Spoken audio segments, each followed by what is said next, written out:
Welcome to A Pod of Wings and Filth, where two voracious fantasy readers dive into the magical, gritty, and sometimes downright filthy world of fantasy. On this podcast, we chat about our favorite fantasy books, from dragons and magic to the dark and twisted corners of fantastical realms. I'm Heather, and the pregnancy trope is the absolute worst. Facts. And I'm Morgan, and I think the classics are just fan fiction with good PR. We've got a lot of opinions, a lot of passion, and even more books to talk about. So grab your favorite brew, maybe a magical artifact or two, and join us as we get into all things magic, wings, and a little bit of filth. Content warning. Expect spice, swearing, spoilers, and strong opinions on dubious character choices. This is an adult show meant to discuss adult things, unfiltered for an adult audience. Today's episode will contain spoilers for all of Bloodguard by Cecy Robson, so if you are not ready for unhinged fandom energy, turn back now. Otherwise, spread your wings, grow your horns, and let's get filthy. Are you ready to talk about the most bloody book I have ever read in my life? It is the most messed up thing since I've read something by George R.R. Martin. I have not had a reaction to a book like this in a long time. Uh-huh. Yeah, we have a regular content warning at the top of the episode, but I actually wanted to include the actual content warning that is in the book because A, I think it's great, and B, because I think it's important. I think she does a good job. It is. Also, it's very important. Look how beautiful these are the most it is, beautiful too. books I've ever owned in my life with the sprayed edges. It's white. Yeah, the images on the, oh my God. That's book what is- drew my attention to it before anything else. We were actually at the Onyx Storm release, midnight release, and I saw the cover and I was drawn to it immediately. And then I promptly bought it right after. Right then at Book Suite in Ann Arbor if you're looking for a good indie bookstore. Okay, so the content warning that's in the book says, the gladiator's arena of Arrow is not for the faint of heart. Bloodguard includes elements that might not be suitable for all readers, including violence, gore, blood, death, in parentheses, a lot of death, including family, friends, enemies, animals, and monsters, injury and dismemberment, illness, burning, drowning, poisoning, drugging, whipping, indentured servitude, classism, xenophobia, grief, graphic language, and sexual activity on the page. Readers who may be sensitive to these elements, please take note, grab a weapon, and prepare to fight for the title of Bloodguard. Let's be clear. She uses all of that. I've seen those kinds of warnings before. Morgan's face. For listeners, you should probably go check out the YouTube just so you can see my beautiful Morgan's face right now. But all of that is on the page. It really is. In the most devastating and also awesome way possible. It is, and it starts from page 1. So I should probably start with my summary then. This week, we are diving into Bloodguard by Cecy Robson, a gritty high-stakes fantasy where survival means fighting in blood-soaked arenas for a chance at freedom. Leith of Grey thought entering the gladiator pits would save his sisters and his mother, but the kingdom of Arrow chewed him up and left him with nothing but rage and regret. Enter Maeve, a sharp, secretive elven princess who offers him one shot at redemption. Fight for the title of Bloodguard. But in a world built on lies and brutality, trust is dangerous, love is complicated, and freedom just might come at the ultimate price. Yeah, that's a fucking understatement. Understatement. My God. This is the bloodiest, goriest, most brutal, violent book I have ever read. And while the blood and the violence and all of the horrific, scary shit is on the page, the stuff that stands out is still the emotional stuff every time. Oh, yeah, because of the emotional investment. That's why all the violence has such impact. Mm-hmm. I love gladiator stories. Yeah, I know you're saying that. Yeah, I love this kind of stuff. So it is right up my alley. It's in my little comfort zone. I enjoy violence and fight sequences when they have purpose and when they have some sort of meaning to them. I don't know how, but each moment in the arena levels up. Not just on the villainous monsters or things that they have to fight, but the emotional stakes. It continues to elevate and elevate. And the rising action of this story never stops. Not even to the end. Nope. Because even the end. Final page. doesn't really, right. Yeah, it's really the last fucking page. It still is going. And you're like, when does it stop, Cecy? Like, truly, when does it stop? It feels like every single page of this story, and there are a few moments of reprieve, and they are desperately needed because you are gasping for air with the pace and the violence of this story. But I mean, it's mind-blowing. This book is really well done, I think. It's relentless. It's absolutely and utterly relentless. Yes. This is our second read of it. This is the fastest turnover I've had with a book on a reread in a long, long time. And I was able to appreciate it differently this time, but I was traumatized the first time. I had to stop, which we will start from the beginning in a moment, but I have to share this experience with you all. I had to stop at a certain point and hug my husband. And then, which I know my bookish friends out there have done this to either a partner or a friend or an unexpected text that no one will understand because you needed to scream into the void, where you just unleashed everything that happened in the story to the unknowing person that is your emotional support. And they have no idea what's going on. And that is what I did to my husband. And you know what he did? He just hugged me and held me. He patted my head like, it's a book. But he didn't say it's a book. No. He didn't. He loved me. And I said, I think I have to take a break. And I don't think I've ever done that before. I messaged Morgan immediately. Yeah, you said on Instagram even that you were like, I had to put this book down. Oh, I think I did a video. It was a wreck. I was an absolute wreck.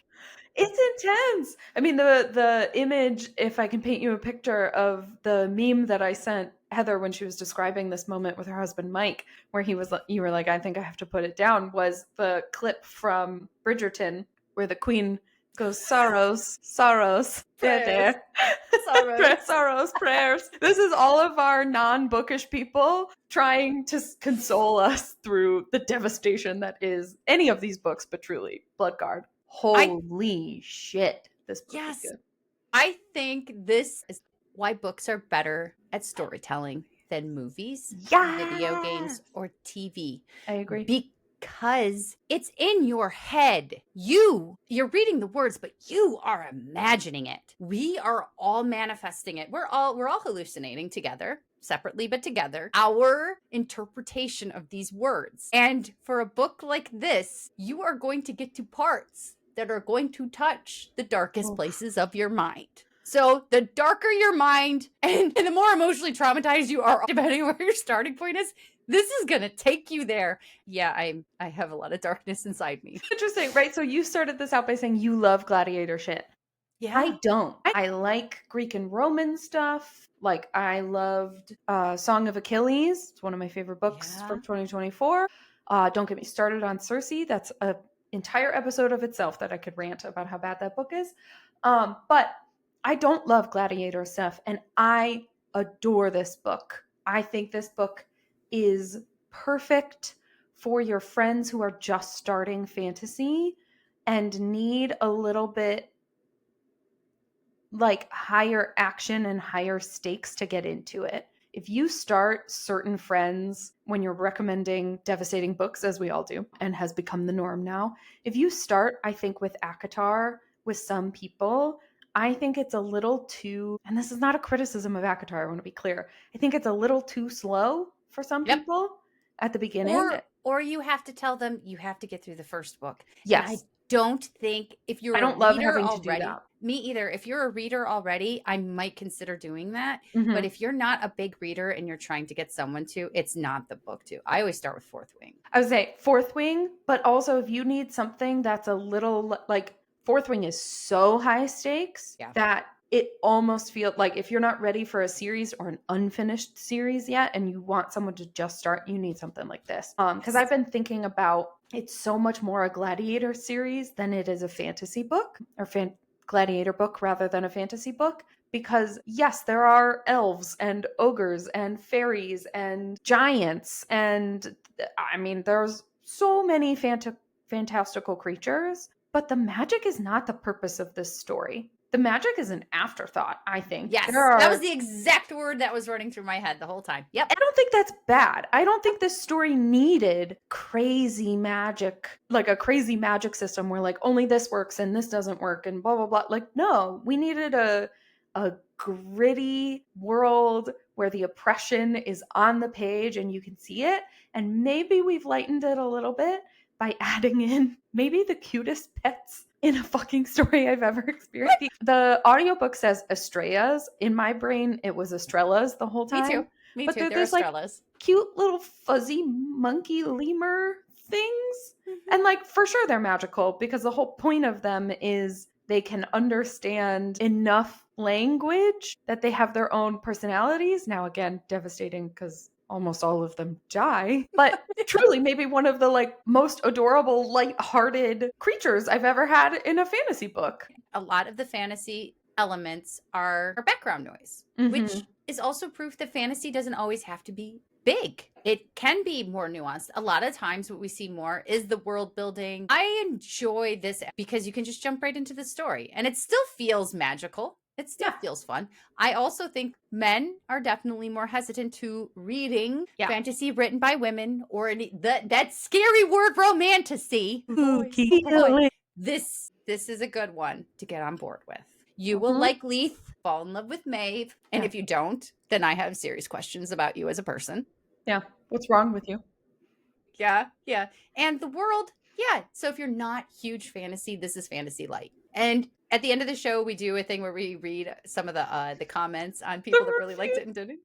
So I went through a lot of reviews afterwards, and most of the complaints were people that did not enjoy that there wasn't more in-depth fantasy. So that's a fair complaint. Yeah, if that's what you're looking for, that's not what you're going to get here. Yeah, that's fair. But it is fast-paced. The story is constantly moving. You're learning more. The characters are growing. There is no break in this book at all. No. Unless you have to take an emotional one because you've been so destroyed. Morgan at least had warning. I warned her. I needed that warning. It still wasn't enough. Not because you did the warning poorly, but because there's only so much preparation for how intense this world is. You were reading it at night, and Patrick was not happy. You were so destroyed, as I recall. Morgan's husband. It was bedtime when she got to the bad part. When she got to the red wedding, he was like, "Babe, it's bedtime. Like we should be like rolling over and going to sleep right now, and you are a mess. What are you gonna do?" And I was like, "I'm obviously going to stay up. I need to know that this gets better. I need to know that I didn't just go through all of this for nothing." I did not. Obviously, it is. I won't say it's worth it in the end, but the emotional stakes fit the stakes of the world. They fit the stakes of the story, I think. And that even though that red wedding, which I guess we should, for those of us who have not engaged in any George R.R. Martin, red wedding is a scene in Game of Thrones. I won't spoil it, but it is a scene, and it has now become sort of a trope to use red wedding as a descriptor when you have a scene where so much death occurs, so much surprising death occurs. In situations that it should not happen. Should not happen. We are at a wedding. Why is everyone dying? I think it's the surprise element that gets you so fucking hard. And so in our buddy read, I wrote a note that in that scene as it's going along, which it's a little further in the story than we are right now, but as it's going along, Cecy peppers in these beautiful joy moments where she's remembering a happy memory happening in this place where this violent, horrific death is happening right here, right now. And I think it offers you just the slightest reprieve from what's happening, but then it just drops you back into it in the most painful way. Ouch. Ouch. It's so hard. Oh my God. I kept going. This is not real. Like you thought it was a dream? She's having a bad dream. There's no way that this is all real. It was the way I was consoling myself because it does not stop. It starts at a certain point with some things with Leith, and it's off page. That part's off page, but it's still devastating. And the build up to it is just tremendous. You think when you experience that's going to be like the big emotional turmoil of the story. And I'll be honest, It could have on its own. It could have. It was strong enough and powerful enough to. So when it continues with Maeve and all of the lovely creatures and people that we've fallen in love with, it is the only softness in the world. Maeve's home feels safe. Yeah, the her family, no, even if it's not her blood family, her family unit, her found family is the only softness, the only safe place that we spend any time in. Yep. The arena is not safe, the castle is not safe. Even the town, there's like one little part of the town that Maeve has cultivated community in that feels safe, but then comes in and is violated by the royals. My God.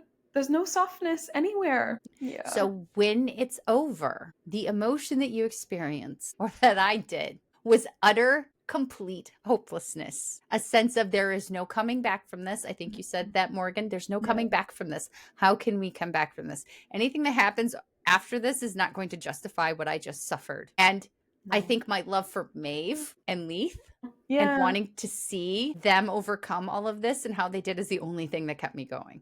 I think that's it. I think it's it. I think it's the only thing. Well, it's the thing you're attached to through this story. So they are entering into an engagement of convenience. We were trying to determine, like, what are the tropes of this book other than blood and death and destruction? Which, like, I do think those are the tropes. But the, like, relational trope is this, like, marriage or engagement of convenience. He needs to marry her in order to more easily become Bloodguard. She can offer him money and resources and healing. And she needs a husband. She needs, in order to take her throne, she needs a husband. And antiquated bullshit. Yeah. Oh, yeah. There's a lot of medieval antiquated nonsense. There's a lot of sexism. Oh, yeah. She said it in that content warning. It's all there. And none of the royals are people she could even remotely fathom taking the throne with. Mainly because the one guy she was originally engaged to gets immediately killed by Leith in the arena, which is so fucking funny. It's hilarious. And Maeve, I think one of the first things she says to him is, "You owe me a fiance." Yeah, so the story starts with Leith in the arena. He's with his buddy Sullivan. They've been fighting together for a long time. Sully, yeah. Right, fly high, Sully. Yeah. But and that's a character that was in the story for literally a couple chapters, and we lamented over the whole book because of what he meant to Leith. And not only did he die in the arena, but Leith had to end him. You have to get 4 wins in order to become Bloodguard, and then you are freed from this indentured servitude that you sign up for. You still get winnings and money, and he did it to save his sisters and his mom from a life of poverty and illness. So he's thinking all of his money goes back home, and that's why he's there. And he's been there for quite some time. So he's made friends with some people, even though it's really, really difficult to do because they all know that they could die. So and they might have to kill each other. And kill each other. That emotional investment is dangerous at best. But Leith wins this big one. This is his first Bloodguard. Bloodguard. And he goes before the royals. He sees Maeve and he sees this other guy and he's peacocking around. And yeah, he challenges him and the guy jumps in and it wasn't even a fight. It's like 10 seconds and he's decapitated. And you're just like, well, A, obviously I don't like that guy because he's a fucking idiot. And B, what the fuck? It is as if, and we've been talking about Hunger Games a lot recently, and I just read Sunrise on the Reaping, so it's on the tip of my mind. But it feels like as if a Capitol member jumped into the games. Like, it's so stupid. You're just like, what the this is so dumb. Why are you doing this? And we never get an answer other than that guy's an idiot, and now he's dead. Their arrogance becomes most of their downfalls. It is their biggest weakness, and it's the one way that we can exploit them, and that Leith and Maeve eventually do. But in the beginning, you're just like, what is going on in this world? This is a messed up place. And as someone that loves really, really great, well-drawn fight sequences, I feel like that's one of the strengths of Cecy in the story is even if it's not your thing, like for Morgan, it's not, I think you can see everything very, very clearly, very well. The suspense that builds it's just wild. Like you keep thinking that things can't get crazier and they continue to get crazier. Spoiler alert, they do. Yeah. It's fun because you like Leith. You do. You like him right away. Not Keith, but Leith. They even make the damn comparison at some point, I believe. So we've got Leith, not Keith. Maybe we'll just call him that. But I do love him. He's definitely gruff, and he's very hard, and he's stoic. You see that he has feelings because of his connection to Sully. So we know he's not just a monster who's out there killing. He's not a killing machine, but he's so capable. I enjoy when the stakes are so high, but you also have a capable warrior. Yeah. So this would be like ridiculous, the stuff he has to overcome to just about anybody else. But I believe he can do it. Yeah, there's no challenge. When we enter the arena every time, there's no moment where I'm like, oh no, maybe he won't beat this one. How is he going to? What scary, questionable shit is he going to have to do in order to do that? The trial with, was it Amen or whatever? The like spooky created by the mystic mage, guy. but with the stomach that has teeth too. What the I think the more I talk about this book, the more I realize I flipped every page and said, what the fuck? Every single one, you're like, hey, gotta remember how to breathe. Gotta remember how to breathe. She sacrifices everybody. But other than the last and final fight, I was not concerned that he was going to die. I was concerned with what he had to sacrifice in order to win, which makes it fun. It's just a different kind of high stakes. I think this is another really good example of different style of writing and using tools differently. Yes, we can still be just as invested in these high stakes moments, in these very brutal and violent moments, without necessarily being concerned that the character is going to die. Because I didn't think he was going to die, but I was concerned. Would he lose an arm? What things would he have to sacrifice in order to win here? Or what would Maeve have to do? Or what would the brutal outcome be from each moment in the arena? I think the only time I genuinely thought maybe this is the time he dies is when he finally battles Sorrow at the end, which we'll get to in a bit, because fuck that guy. Oh my god. I've never read a sadistic villain quite like that. That is Joffrey from Game of Thrones. Joffrey and Ramsay too. Like if Joffrey and Ramsay had a baby, that's Sorrow. He has the entitlement. He has the entitlement of Joffrey, and he has the sadisticness of Ramsay. Yeah. So we just gave you like the worst elements ever in Game of Thrones over 5 books, 2 of them that are too long. And Cecy nailed it all in one character. One character. So there you go. Who's your favorite side character? We love a good side character here at A Pot of Wings and Filth. He doesn't really have a big part, but I love Gunther. I'm impressed that you liked him. I actually kind of didn't for a while. The reread made me like him more. I could see him in my head. I gave him his own little story of why he was there and what he was doing. And so he became 3-dimensional to me. And I think it was because Leith focused on him so much. Yeah. Gunther does not have a huge part in this at all. Like, he pretty much has the same line that he repeats over and over again. He's this scrawny kid who looks like he's a stable boy. Yeah. I picture him as being emaciated.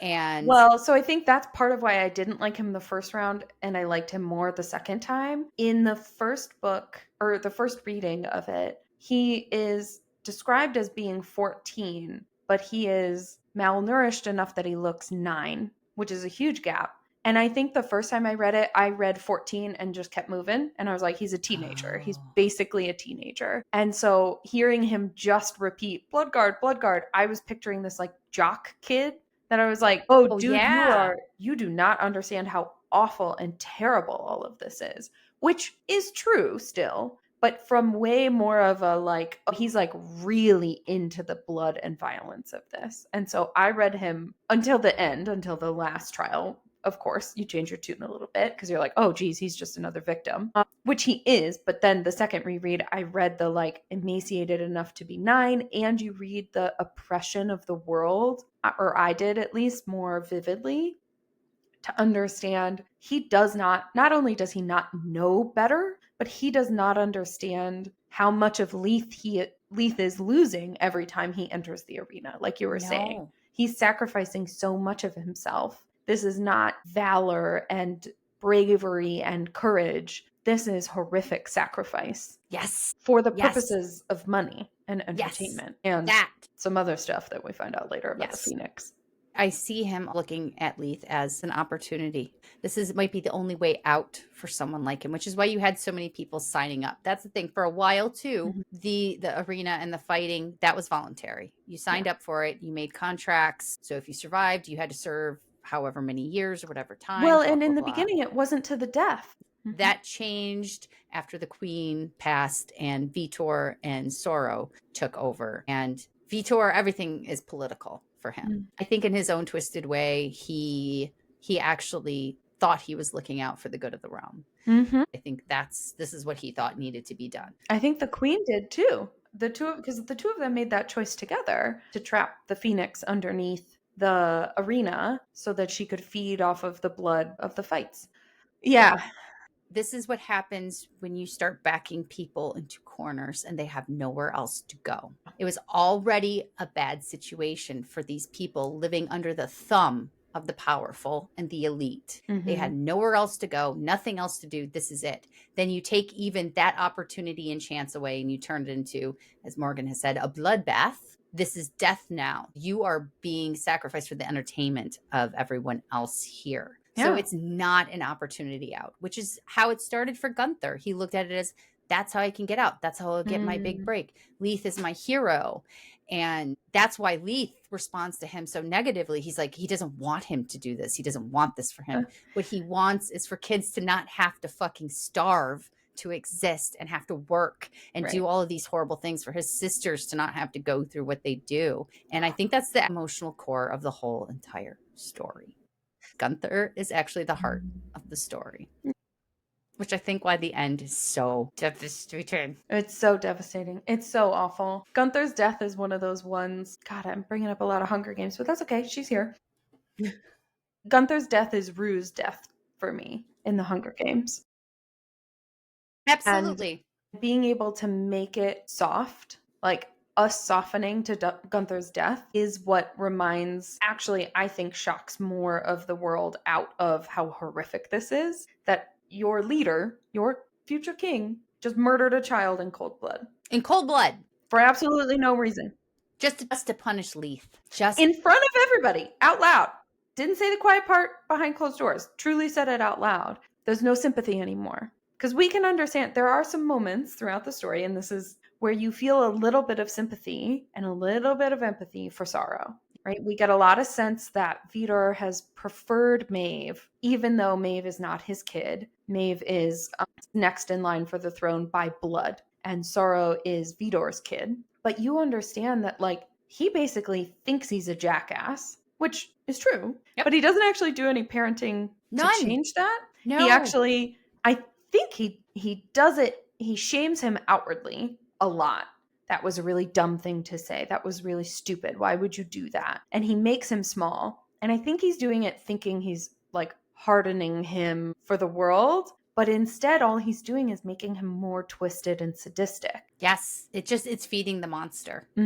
It's feeding the monster. And Sorrow's response to that is constantly overcompensating. And we hear throughout, too, Maeve is referring back to, she and Sorrow grew up together. No, they were not best friends, but they grew up together. There's some symbiotic relationship between all of them in a family network. And Vitor, who is not her blood, but she refers to as her uncle. And yes, you're right. There are moments where we draw empathy for Sorrow because he is shown to us as an actual person. It does not mean that we suddenly go, it's okay for you to do all these crimes. No, but we actually see him as a person rather than just a one-dimensional monster. Yeah, he's not just an evil villain that goes, ha ha ha, I'm evil. Like, he is created, and we get to see a little bit of his creation by someone who actually has really like good intentions, executes it so poorly that he ends up creating his own demise, literally. Yes. But cannot see what's right in front of him, because he also then, in the same misogynistic way, misses the huge signs that Sorrow is fucked up. He's used to people following his orders. And now, for the amount of time that Maeve's father has been imprisoned for the murder of her grandmother. Yes, he's the regent. So he is running the country at this point. And Maeve, he's given her no reason to think he's anything but competent and going to do a good job of it at this point. Maeve felt comfortable to go back to the country where she prefers. She doesn't like the politics. She doesn't really want to deal with any of the bullshit. She is a healer at heart. That is who and what she is. She's so soft, and not in a patronizing way soft. She's also battle worn. She has been trained to be brutal, not as brutal as Leith is. That battle scene is hilarious where they spar. Yes. And she's like huffing and puffing. She's like, oh my God, I thought I was in really good shape. And she is by a normal person's standard, but not to be in the fucking arena with the Bloodguard. But yeah, her softness is such a beautiful counter to Leith's gruffness. But her softness is also kind of her downfall in certain points, her naivete, her actual real innocence. Truly. It's a little painful sometimes to read where you're like, oof, girl, I don't know that you realize how silly that was. She doesn't. She has a lot of blind spots. But we get to watch her fill them in over the course of Yes. the story, which I think is my favorite part. I agree. Maeve is the one who really grows. She's the one who really, really changes from beginning to end. And it's a really, really awful journey. It is. It's so awful. Yeah, because one of the most, I think, like marked moments where we watch Maeve change is when she finds out that his family is dead. Yes. So she goes to mail. Growth is painful. Growth is painful. She goes to mail something kind to his family because she has been tasked with spending basically her crown money, which is endless, to send his family grain and food and his earnings from the arena, which is And like medicine. and medicine, for his sisters who he knows are sick, but he has not gotten any confirmation or letters from them because he's just a gladiator. He doesn't even have a home. He like lives in this shitty, rundown, disgusting barracks. Basically a stall. Yeah. Yeah. If you've watched Spartacus, that's what I imagine Leith and all the gladiators living in. Which, by the way, Spartacus is also a brilliant show worth watching. Gladiator. Yeah. But yeah, so she finds out that this male person, the person who runs the messenger hawks or whatever. Yeah, it's an aviary essentially where all the birds are. And he hasn't been sending anything. Basically, I think you're led to believe to anyone. That was my impression, was that he just does this for all the gladiators and takes all their money. And takes all of their money. And she basically notices a doll she had sent weeks ago to one of Leith's sisters in some cubby. So she comes to realization. She reads all of the letters that have been sent back. He has received the letters, but not to Leith. And she reads his sister writing these letters saying, sister number 1, Dahlia is sick and she's getting worse and we don't know what to do. There's these letters of like, did you forget about us? Like, where are you? We don't understand. And then the final letter is from some townsperson who I imagine had to drum up a lot of money in order to write this letter back saying, we found your family dead. We're so sorry we gave them a proper burial the best we could. And Maeve is just having these realizations crash over her. And she shifts into action pretty quickly. She murders that fucker. I'm impressed by her growth in that moment. I think it's one of our first like huge turning points for her where she realizes like she knew the world was bad and hard, but she didn't really know. And now because she's seeing the results of it. She's seeing the actual real life results, and she's seeing it about someone she cares about. Because at this point in the story, Leith isn't just her gladiator anymore, and this is no longer an agreement. The two are in love. Yes, and we should probably talk about that. Yeah, because it's not your typical like romance where they're like hate each other at first and or the circumstances are stopping them from whatever. No, they like each other from the start. Yeah, they don't want to admit it, but they do. But they do right away. And the dialogue is fucking delightful. It is delicious. They are fun. Cecy Robson's one-liners are so fucking zingy. They're hilarious. Go in our buddy reads, please. They will exist for like 3 years. That's as long as Storygraph would let me keep them up. But please go in our buddy reads and just read some of these lines because Morgan and we also had someone else join us, which you can come join afterwards also. That's the whole point of these. They will exist. So you can. Please do. But read our live reactions to them. Yeah. Our friend Damien, who is not our friend, but is our friend now. He is now. He had some great comments in there too. Yeah. How dare you touch me? How dare I? I can't screw you without touching you. Even I'm not that good. Why strike up conversation Yeah. with someone who will be dead in a week, or worse, someone who might become a friend? Yes, which, supports our earlier comments about not making friends. I mean, there's just so many great lines. Some of them are funny, some of them are beautiful, some of them are dark, but the dialogue is fantastic. Yeah. And the banter. I was going to say, it leads to this beautiful, delicious banter between the two of them. And it makes watching them fall in love feel really genuine. I think that's why I enjoyed it so much. And the circumstances in which it started was Leith thought he was just getting sponsored for the night, because sometimes gladiators get paid for, which, why wouldn't they? Spartacus, watch it. They do that too. By Jupiter's cock, just do it. That is a quote from there, and I use it whenever I can, because in real life I never get to use that. Oh, well, yeah, they use it constantly in the show. So he thinks that he's being brought to her to have sex with her, and he continues to instigate like this line of questioning and conversation, and Maeve's like, not. What are you doing? The signals are crossed, and it's so hilarious. It is. I know a lot of people, myself included, sometimes really hate a miscommunication trope. This is not miscommunication for the sake of like the plot moving along. This is just fucking comedy. This is comedy of errors, nonsense. It is so funny. At one point, he, again, asks no questions. There's no follow-up questions. That is the root of this miscommunication trope.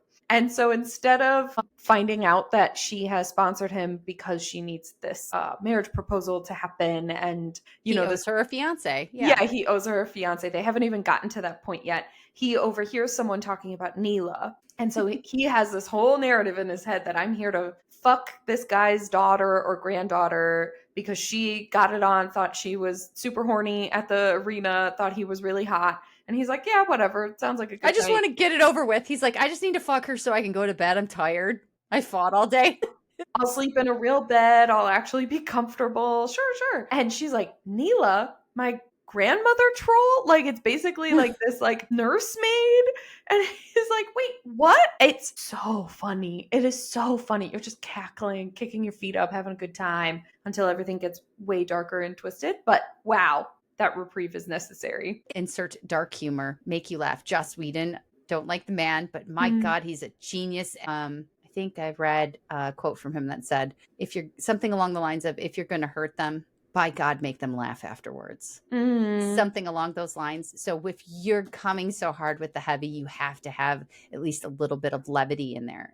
There are also some hilarious like observations that Leith makes that are just internal with him, because this is a dual POV book. We get Leith's internal monologue as well as we get Maeve's. And there are some moments like Leith is standing in the dining room or like den with Vidor after Sorrow and Vidor show up at their house, at Maeve's house, to do a bunch of pompous peacocking. And Leith basically notes like all of the things in the room he could kill Vidor with within 10 seconds. And I'm just like, damn, man, like you didn't want to find out why he brought you in this room first? I will admit I was a little disappointed with all of that tension, and I'm not disappointed overall. I love this book so much, and I think all of the choices make a lot of sense. But the fact that Leith did not get to kill Vidor or did not get to kill Sorrow in the ways I think he would have imagined would have been more satisfying. Just one of them.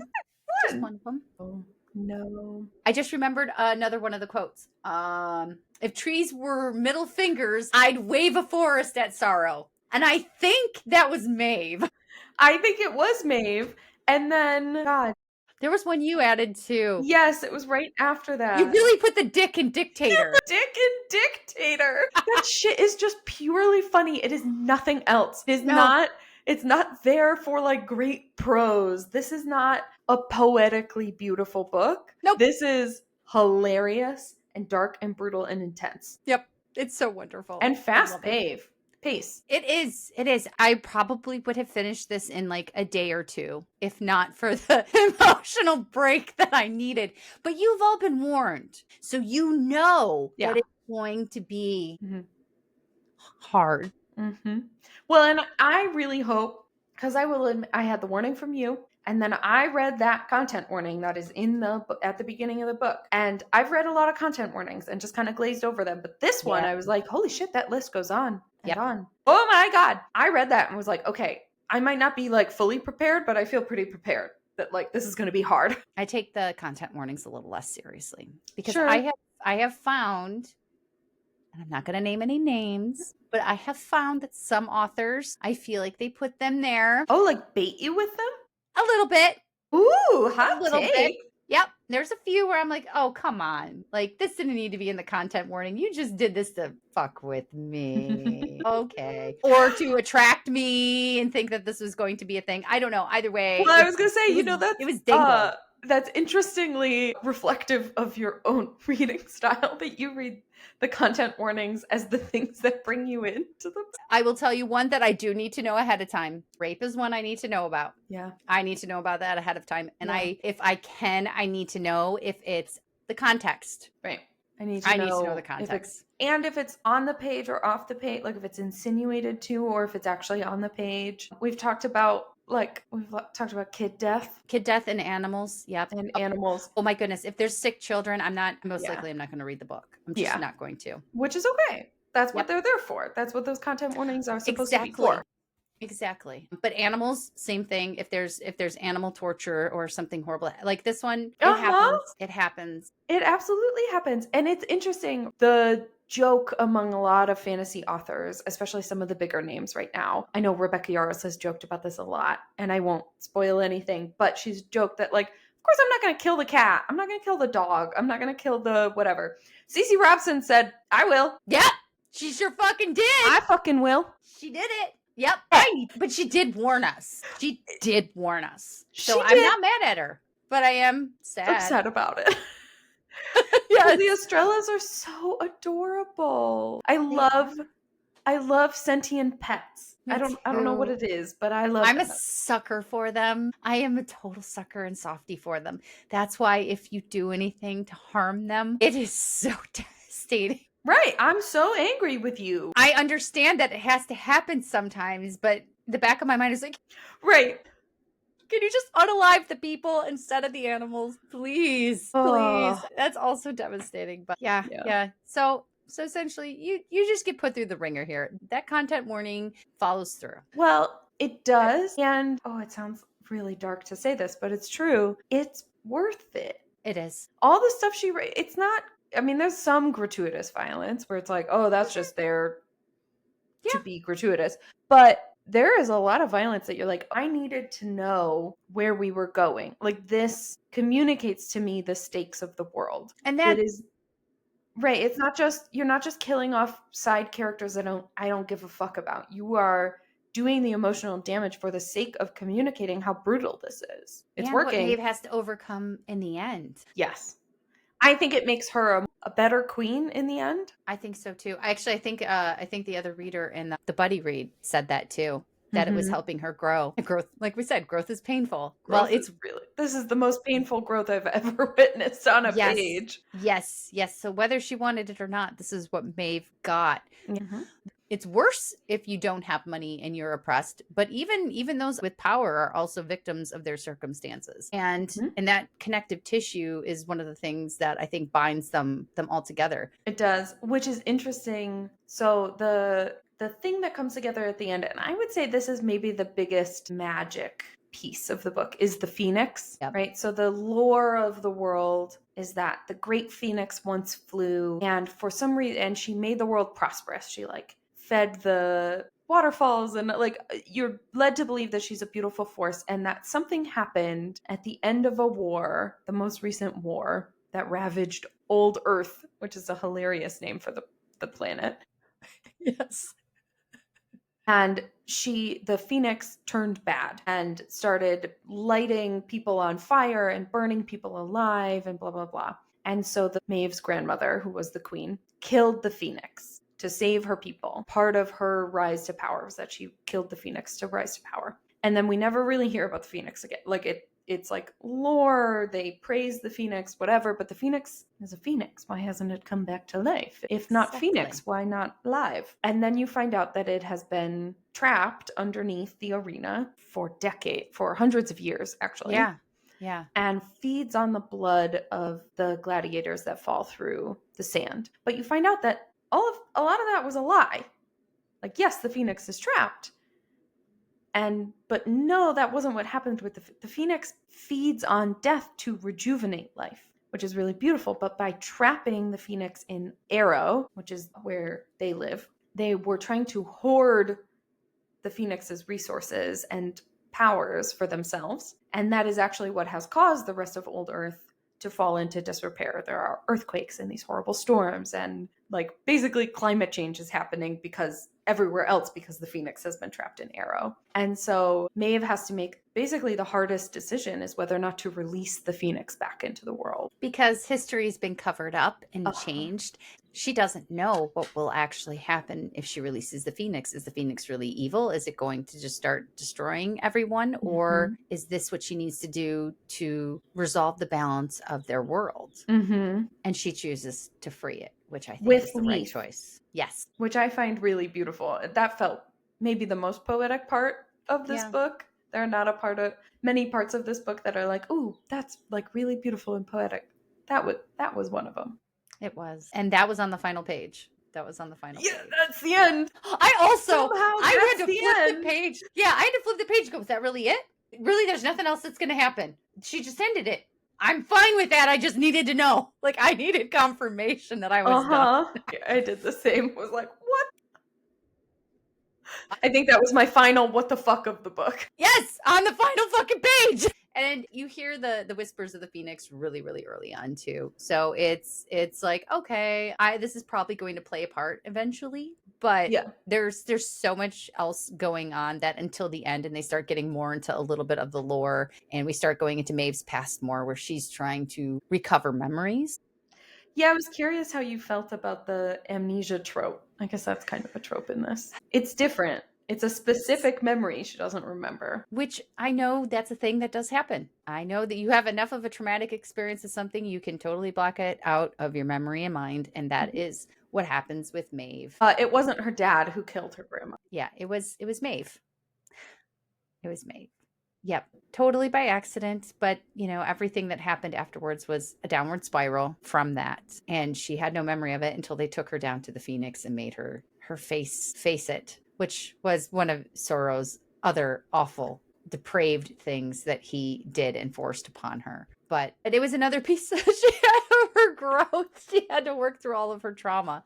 But it was in the most brutal way possible. So her father confessed to save her, so she did not have to suffer for it. And that is when Vitor took over, even though he knew the truth. Dude still thought he was doing the right thing, but still bad dude. And the wrong thing. I wouldn't qualify him as like a capital V villain. Agree. Lowercase v villain. But he's not a good guy either. Like, he's so morally ambiguous. You understand he's part of the problem. He's part of the problem. He is actively participating in the problem. He engages in some really fucking gross, out loud misogyny. Like, she walks into one of his, not war rooms, but like his throne room or whatever, with all of his generals and politicians trying to talk to him. And she comes with like a very valid point and wants to talk. And she's also the fucking princess. Like, why are you ignoring her? And he straight up pretends she's not there.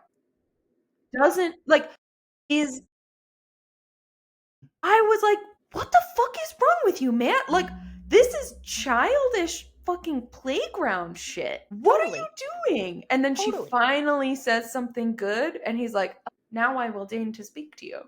I'm like, what? Yep. I thought you were kind of a good guy until now. Yep. Now I hate you. This is also a world where she's not allowed to be titled queen until her 21st birthday or 22nd birthday. That's fine. I don't have an issue with that. However, she doesn't get to be queen unless she's fucking married. I hated that so much, which is why she was with Peacock and Dude early on. I don't remember what his name was, but he's Lord Peacock to me. I don't know. I call him Lord Peacock in my head. But there was a lot of peacocking in this, like so much between all of them. And that's why Sorrow is, using himself as I'm the only man who will marry you. You have to, if you want your power, you need me. You need me as much as I need you, and all of this bullshit. And Vitor has the ability to interject into all of that. And he could doesn't. change all of those things, and he chooses not to. Just like he is the one who, maybe in his mind, he's putting Sorrow in his place, and he thinks that he's, Right. gonna cage the monster, when in fact what he's doing is feeding the monster. Feeding the monster, and he's making it so much worse. It's another example of a character that in their mind they're doing the right thing and they have good intentions, but they are not a good guy. So yeah, villain with a lowercase, definitely. I am not a fan of him at all. I wasn't from the beginning. No, and I don't think you're supposed to. She has an internal battle because she knows him as Uncle Vitor, even though he's not blood related. So she's sort of battling with the warmth of that man that she knew once as a child and the actual reality of him as a power-hungry regent now. Yeah. But other than that, I don't think you as the reader are supposed to think he's a good guy. No. If anything, I think I gained more empathy for him as the story went on. And I went, oh, yeah, he's not as bad as I thought he was. I thought he was more of a problem than Sorrow at first. And it quickly became apparent that Sorrow is our main big bad here. But Vitor, I was like, as it went on, I went, okay, well, he's still not a good guy, but he's not what I thought he was either. Yeah, and I think the pain of Vitor, I've sort of already said this, but is his enablement of Sorrow, right? Like, he doesn't stop. He thinks he's stopping him, or he thinks he's making him better, but then he's like... He gives him balls to chase. That's what he does. And, like, free reign of the arena. Sorrow is the reason that the arena is as brutal and bloodlusty as it is. And Vitor never put any kind of stop to that. And I think part of it too is he could disconnect from it and say, that's not me, that's him. But he reaped the benefits of it. Out loud. Okay, I want to read these reviews. 1 star is by Dizzle, and it just says buns, and more buns. What this is talking about? I added it and put it in our show notes just for Morgan and me to giggle at, but you guys all need to experience it also. So and then the other one is hilarious and actually adds like a personal note to it, which I find wonderful. If you're going to write a bad review, giving a little context, I think is helpful. So also from Goodreads, Ariana Fuda is how I'm going to assume you pronounce your name. It says DNF at 37 per leg. We're not even halfway through. Okay. She hasn't fully suffered. This book reads, this is like a bad fanfic for horny teenagers whose priority is writing about getting laid rather than meaningful character developments and storylines. It's probably not that bad. I just haven't slept in 2 weeks and hate that I wasted my time on this book. What's great about that is I feel like I could have written that review. Totally. But also you would have put it down and come back to it when you got I would have finished it. Yeah. Especially there's 2 sex scenes, and this person would not have gotten to either of them by this percentage of the book.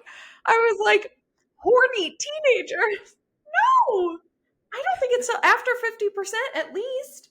I think it's at least 200 pages in before you do. Their relationship is fully developed by the time they're together, and it's really lovely because it is. Yes. Yeah. I know, it was ridiculous. Oh, it's so funny. What got me the most was that it's probably not that bad. I just haven't slept in 2 weeks. That was what got me. Was I'm gonna confess. If you're gonna give a bad review, give me some context so I understand where you're coming from. It sincerely does help.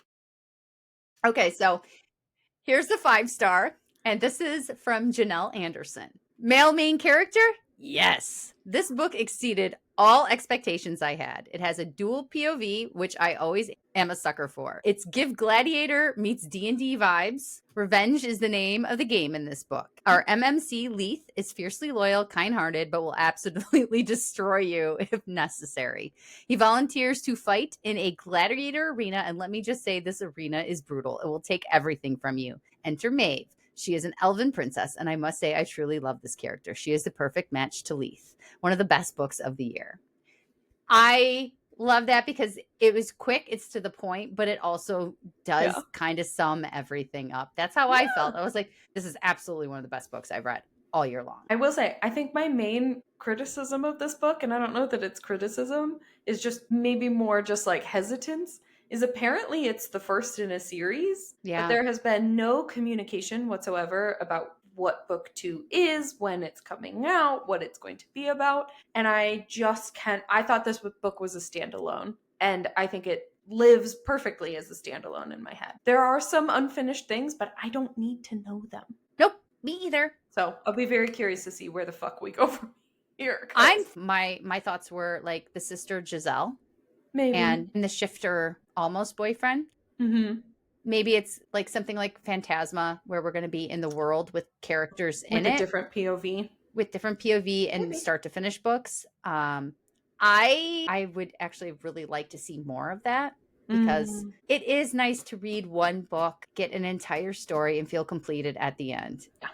I like those. They don't exist very often, but I like them. I'm a mood reader. I need more of them. True. I do. I need more of them because I sometimes have to take breaks. Mm-hmm. Speaking of, Morgan, what are you reading right now? Not a standalone. I am picking up A Curse Carved in Bone by Danielle L. Jensen next, with the beautiful sprayed edges. Gosh, so gorgeous. It just came out. It is the second in, what is the series called? I don't know the answer to that. Oh, the Saga of the Unfated. But it is the second to A Fate Inked in Blood. And I'm very excited to crack that open. That first one was so good. It was fun. Mm-hmm. That was fun. I've read a couple of Danielle Jensen books now, and she's really, really good at pacing. Heather, what are you reading right now? Oh my God. Yes, you're getting goblin at the voice, because I am finally reading the Book of Azrael. I'm so excited to read that after you. I have had this sitting on my shelf for a year or two. Ages. Yeah. I picked it up and put it in my hands, and this sounds so crazy, but sometimes I'm like, I can feel that this book is going to be. It's very woo-woo of you. It's so, I love so it. ridiculous. But sometimes I'm like, I can feel that this book is going to do something to me, and I need to be ready for it. I've started it, and if you like Crescent City, I think you will enjoy it. It is urban fantasy, but with like the old gods and monsters that you've never seen. The main female character is Diana, and she is vicious, and I love her. It's fun. Liam the God, which you will find why he names himself Liam, because it's cute. He's delightful and fun, but it is a true enemies to lovers. If I'm reading a series, I will usually take a break in between starting the next book. I am probably just going to pick up the next book and go. That's a big deal. Yep, if it continues going on this way, that is definitely what's going to happen. I am so excited. So my woo-woo so far has been spot on. Before we wrap up, just big shout outs to our buddy Damien, who joined us on this buddy read of Bloodguard. We're so excited to read however many other listeners join us on our buddy reads. Please feel free to join whenever you get to the books. But yeah, so we will be back next time with our third and final deep dive episode for The Serpent and the Wings of Night, covering parts 6 and 7. It's a fucking good one. Spoiler alert. All right. That's been our show. Stay filthy. Thank you for listening to A Pod of Wings and Filth. This show is hosted, produced, and magically edited by Heather Baxendale and Morgan DeRocher. The music used is Magistar by Kevin MacLeod at Incompetech.com. You can also find our podcast and all streaming services at wingsoffilth.podomatic.com. You can also find us on Instagram, TikTok, and YouTube at A Pod of Wings and Filth. Please give us a follow and a rating. We love you. Your support helps us. We grow now. Bye-bye.